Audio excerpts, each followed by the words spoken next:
Okay, so lalabas na tayo rito sa Museum of Natural History. Ito na yung bagong luneta mga kabayan, no?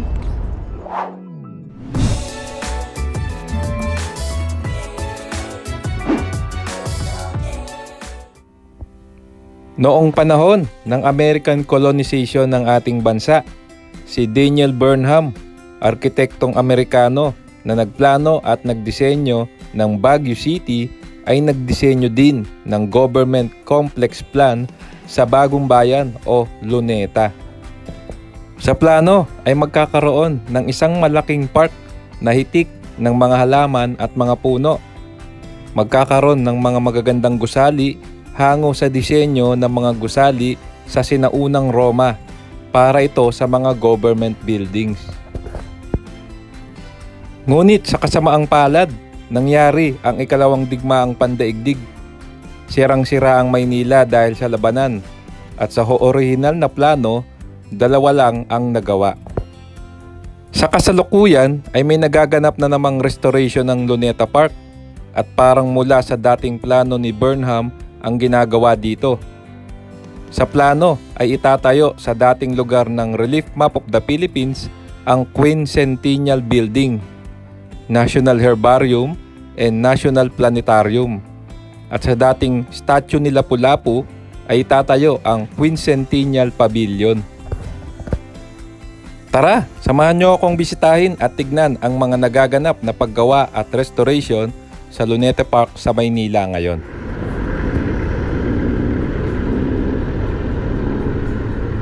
Okay, magandang araw mga kababayan, no? At nandito tayo ngayon sa Maynila, Luneta mga kababayan. May nagaganap nga rito ang pagsasaayos. Wala na nga yung Relief Map of the Philippines, no? Kasi nga nabura na, inaayos nila ngayon para magkakaroon ng bagong struktura. So check natin, ako ito yung sinasabi ko sa inyo, maglalakad tayo para makita natin to. Teka lang, pag tayo saglit, ayan, no? Pwede bang pumasok? Ayan na siya, oh. Kinaayos siya ngayon. Siguro lalakad-lakad na lang tayo kasi hindi natin siya malalapitan.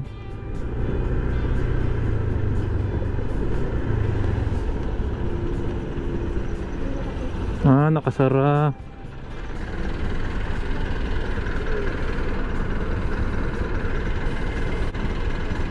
So ayan ang mga kasama, oh. Tingnan nyo, oh. Wala na yung relief map, naging lupa na siya ulit. Para siyang binabalik yung dating plano ni Burnham, no? Nung unang bago mag World War II. Binabalik yung plano niya.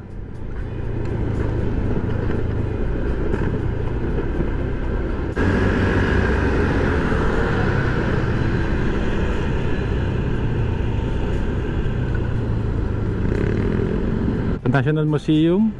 Daming tao, daming bisita ngayon, very nice. May mga foreigner pa.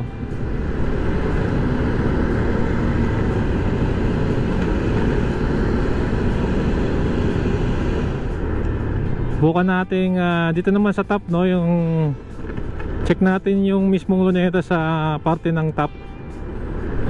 Ayun, dumadami na yung turista, mga foreigner, oh.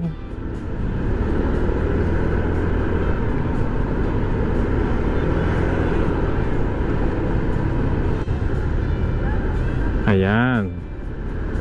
So check natin siya sa part ng top. Ganda na nito, oh. Dati although mas maganda siguro may asfalto, pero may improvement na rin kaysa dati. Kaso yung mga manhole nandun pa rin. Bahain kasi yung lugar na yan, eh. So dito na tayo sa top.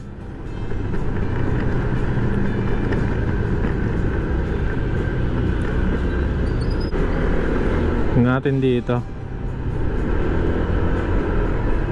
Ayan na, oh. Ayan na, approaching Luneta.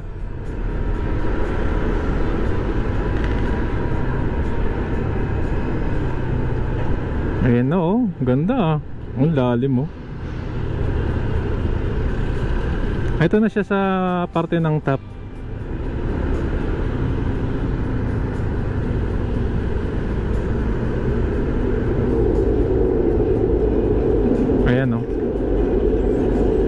Wala na yun dito ba? Dati nandito yung map.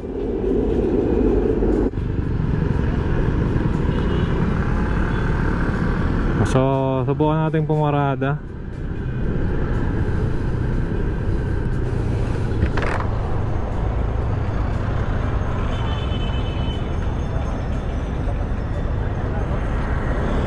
Ayan, so dito tayo sa National Museum Natural History. Pasok tayo saglit. Pero ito na yung Luneta ngayon, no? Ayun na, yung mga naglalakad na ron eh. Siguro sa kabila, pasok muna tayo rito. Pero dito, bawal mag picture dito. Pero yun na, oh. Yun na yung Luneta ngayon, no?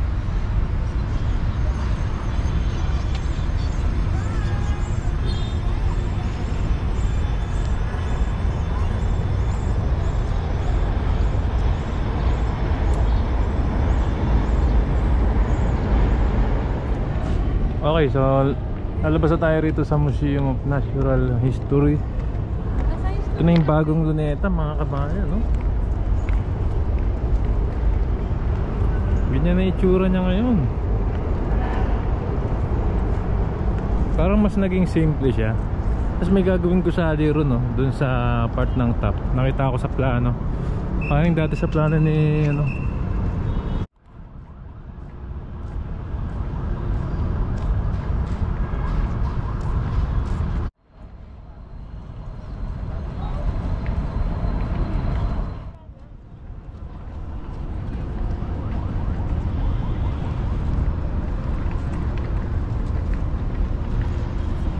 So ganyan yung itsura. Ayun yung pambansang photo bomber, oh. Torre de Manila. Ang lupit, no? Ano kaya nabigyan ng permit yan? So ito na yung Luneta ngayon. Muli, nandyan dati yung yung relief map of the Philippines. Ngayon ay nabura na. Literally nabura sa mapa.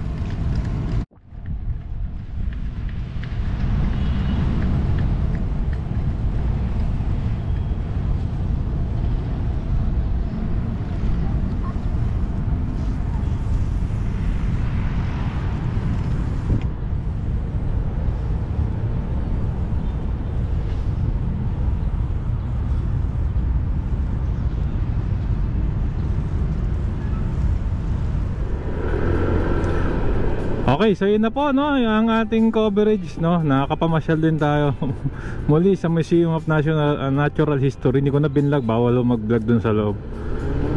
Pero ang ganda, puntahan nyo, libre, walang bayad. Dala lang kayo ng ID. Ayun, so mga babayan, yun na po ang bagong Luneta. Ano pong masasabi nyo? Kaabang-abang at mukhang masusunod na yung plano, no, nung dating nagdisenyo rin po ng Baguio, no, si Daniel Burnham, architect yata yan o engineer. Basta po kanya po pinangalan yung Burnham Park. At yan, abangan po natin namang susunod. Marami rin pong tinanggal yung relief map tsaka yung statwa ni Lapu-Lapu. Pero for the better naman siguro, no, at maganda yung plano nila. Okay, mga bayan, hanggang dito na lang. Kung nagustuhan nyo tong video, inaanyahan ko po kayong mag-like, comment and subscribe, hit yung notification bell para updated kapag may bago tayong video. Maraming pong salamat. Keep safe, huwag masakit, sarap maglakbay. See you po sa next vlog update, mga kasama.